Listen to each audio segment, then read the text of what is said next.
Hello बच्चों, कैसे हो। 11वीं कक्षा में पाठ नंबर 5 कविता घर की याद भवानी प्रसाद मिश्र द्वारा लिखी हुई अभ्यास करते हैं। अभ्यास का पहला प्रश्न देखिए।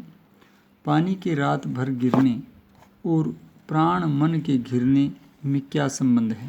तो इसका उत्तर होगा, एक तरफ पानी रात भर वर्षा के रूप में बरस रहा है और जेल के अंदर भवानी प्रसाद मिश्र अर्थात कवि कैद है। उन्हें अपने परिवारजनों प्रियजनों की याद आ रही है और इसके अतिरिक्त राष्ट्र के प्रति अपने कर्तव्य की भी याद आ रही है। इन दोनों ही स्थितियों में घिरे हुए भवानी प्रसाद मिश्र जेल में लाचार की तरह बंद होने के कारण दुखी हैं, उदास हैं और उनकी आंखों से पानी गिर रहा है। भवानी प्रसाद मिश्र सावन से कहते हैं कि वो भले ही बरस ले, लेकिन मेरे माता पिता मेरे परिजन मेरे लिए न तरसें, अर्थात उन्हें मेरे कारण कोई पीड़ा न हो। और अपने प्रियजनों को होने वाली संभावित पीड़ा के बारे में सोच सोचकर भवानी प्रसाद मिश्र की आंखों से भी निरंतर आंसू बह रहे हैं। और इसीलिए कहा गया है कि रात भर पानी गिरने और कवि के प्राण और मन के घिरने का गहरा संबंध है।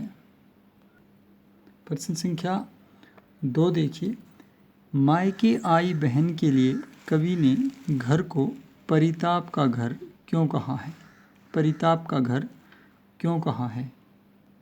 परिताप का अर्थ होता है हर तरह की पीड़ा, और वस्तुतः लड़की के लिए मायका सुकून और सुखद क्षणों का प्रतीक होता है। मायके जाने से किसी भी लड़की को प्रसन्नता होती है, लेकिन भवानी प्रसाद मिश्र का मानना है कि उनकी बहन घर आई होगी और अपने 5 भाइयों में से एक भाई को भवानी को नहीं देखा होगा, तो उन्हें वह बाप का घर जो सुकून और शांति का प्रतीक होता है, शांति और सुकून देने वाला होता है, आनंद देने वाला होता है, पीड़ादायक लगा होगा। और इसीलिए बहन के लिए भाई के अभाव में पिता का घर अर्थात मायका भी परिताप का घर बन गया होगा। प्रश्न नंबर 3 देखिए। पिता के व्यक्तित्व की किन विशेषताओं को उकेरा गया है। यानी इस कविता में कवि ने अपने पिता के व्यक्तित्व की कौन सी विशेषताओं को उठाया है, बताया है, वो हमने बतानी है। इस कविता में पिता के व्यक्तित्व की बहुत सारी विशेषताओं को उकेरा है। इसमें ये बताया गया है कि पिताजी अपनी संतान के लिए बहुत अधिक कोमल और भावुक होते हैं। भले ही वो ऊपर से कठोर दिखते हैं, लेकिन अंदर से बहुत भावुक होते हैं।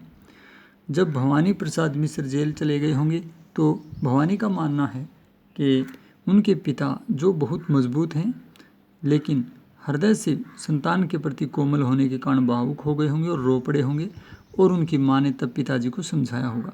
इसके अतिरिक्त अपने पिताजी के बारे में मिश्र जी कहते हैं कि मेरे पिताजी आज तक भी उनमें बुढ़ापा नहीं व्यापा है और अब भी वो 260 दंड बैठक लगाते हैं।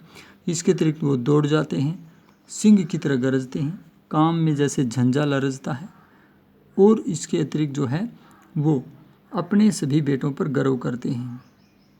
लेकिन इतने मजबूत व्यक्तित्व के धनी होने के बावजूद एकमात्र भवानी प्रसाद मिश्र के न होने पर, यानी 5 में से एक पुत्र के जेल चले जाने पर वो इतने भावुक और कमज़ोर हो गए होंगे कि उनकी आंखों से आंसू बहने लगे होंगे। इससे कुल मिलाकर ये पता चलता है कि पिता अपने बच्चों के लिए कठोर होकर के मेहनत करते हैं, परिश्रम करते हैं और उनकी परवरिश करते हैं। लेकिन जब किसी बच्चे पर कष्ट आता है तो पिताजी बहुत ज़्यादा भावुक और व्याकुल हो जाते हैं, तथा इसके बावजूद फिर भी वो अपनी इस पीड़ा को किसी के सामने व्यक्त नहीं करते।